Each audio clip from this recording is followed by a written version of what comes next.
where I did my youth service, serving on the editorial board. I worked for them for 2 years. And my first assignment, my first official assignment was to interview Chinua Achebe. It happened that I had a friend from Ogidi. So I went to visit her and I was, raving about Chinua Achebe and saying, I wish I were from Ogidi so that I'll claim that Achebe was mine. So this young woman had a smile on her face and she said, do you know that Chinua Achebe is my uncle? And I thought she was boasting. I said, oh, you're lying. And she said, in fact, his home is near to her home, she said. And Achebe was home that weekend. And she said, would you want to meet him? So she took me to Achebe's home and I met him. And that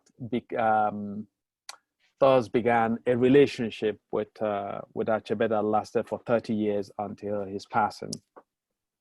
So Achebe agreed to give me an interview. I told him I had just got a job with a Concord, and he said he'll give me an interview whenever I wanted.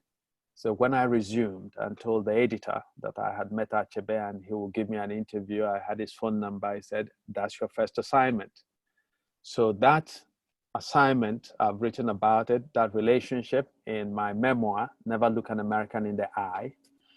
And it didn't work out initially well because I interviewed Achebe for almost 3 hours in his office at UNN. But the tape recorder that I took malfunctioned. So it didn't capture one word that Achebe said. Oh, wow.